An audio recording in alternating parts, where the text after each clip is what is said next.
নমস্কার, আমি দিশা। আমার নতুন একটা ডেইলি ভ্লগে তোমাদের সকলকে অনেক অনেক স্বাগত আর সকলকে শুভ শিবরাত্রি। তো চলো ভ্লগটা শুরু করা যাক। আশা করছি তোমাদের খুব ভালো লাগবে। এই বছর শিবরাত্রি একদম সকাল সকাল লেগে গিয়েছে, কিন্তু সকালে আর আমি পুজো দিতে যাইনি, রাত্রেই যাব বলে। তো ওই কারণেই দুপুরবেলা আগে স্নান করে আকন্দা ফুলের মালা গাঁথতে বসে পড়লাম।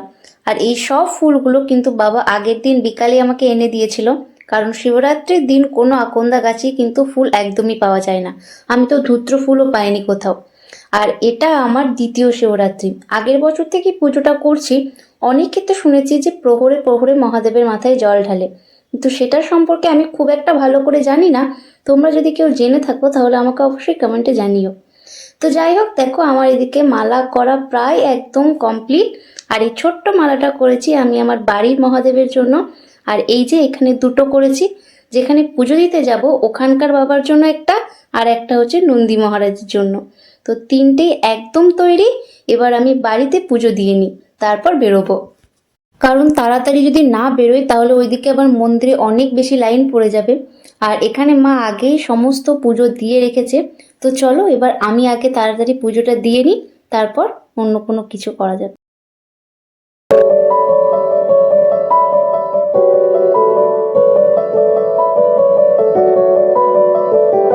এই তো আমারও পুজো দেওয়া হয়ে গিয়েছে।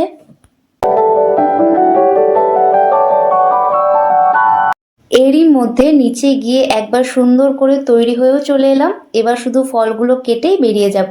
ও হ্যাঁ, তোমাদের তো বলাই হয়নি যে কোথায় পুজো দিতে যাব। আমরা আমরা যাচ্ছি সুরতেশ্বর শিব মন্দির। যেই জায়গাটার সম্পর্কে হয়তো তোমাদের আর নতুন করে কিছু বলতে হবে না। যারা আমার ভ্লগ দেখো তারাই জানবে এই জায়গাটার সম্পর্কে। আর বোলপুরের আশেপাশে তো যারা থাকো তারাও এই জায়গাটার সম্পর্কে খুব ভালো করে জানবে। আর এদিকে পুজোর সমস্ত কাজগুলো আমি মাকে জিজ্ঞাসা করে করেই করছিলাম। ওই যে বললাম না, এটা নিয়ে আমার দ্বিতীয়বার, তাই অল্প স্বল্প জানলেও পুরোপুরি কিন্তু আমি একদমই জানি না।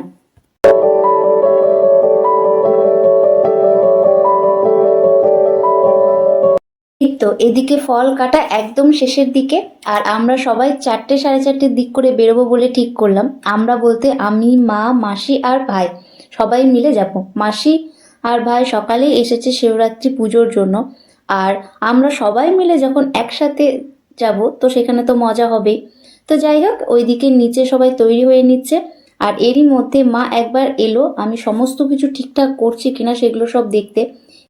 তো ফল কাটা একদম কমপ্লিট, আর কিছু টুকটাক কাজ ছিল যেগুলো মা করে দিচ্ছে। তো ফাইনালি এবার আমরা বেরোচ্ছি। আর রাস্তা থেকে এবার টোটো ধরে নেবো। হেঁটে আর যাব না, কারণ হেঁটে যেতে গেলে অনেকটা বেশি লেট হয়ে যাবে। আর ওইদিকে লাইন অনেক বেশি বাড়তে লেগে গিয়েছে। তো চলো তাড়াতাড়ি করে এবার যাওয়া যাক। আর আমাকে আমার একটা বান্ধবী ফোন করেছিল, মানে ডোনা, যাকে তোমরা হয়তো সবাই চেনো। সেও এই বছর থেকে শিবরাত্রি করছে। তো সে আগেই চলে গিয়েছে আর আমার জন্য বললো যে লাইনও রেখেছে। তো ওই কারণেই কিন্তু আমি একটু আগে দাঁড়াতে পেরেছি। আর ওই যে দূরে দেখছো ওগুলো কিন্তু সবটাই লাইন। আর এদিকে সন্ধে যত হচ্ছে লাইনও কিন্তু আস্তে আস্তে তত বাড়ছে। আর দেখো মন্দিরটাকে কি সুন্দর করে সাজিয়েছে, তাই না?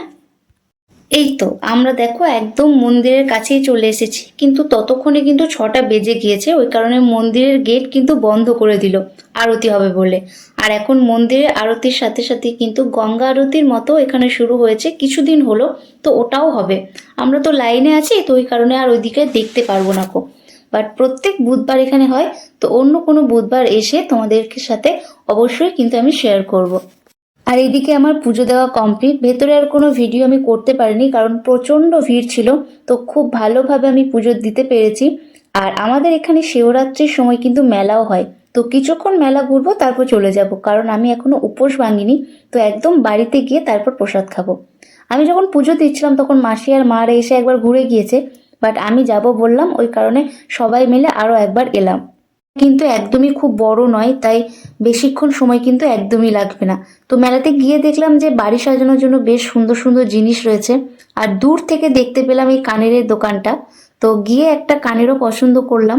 আর মেলা যাব সেখানে কানের কিনবো না, সেটা কি কখনো হয়?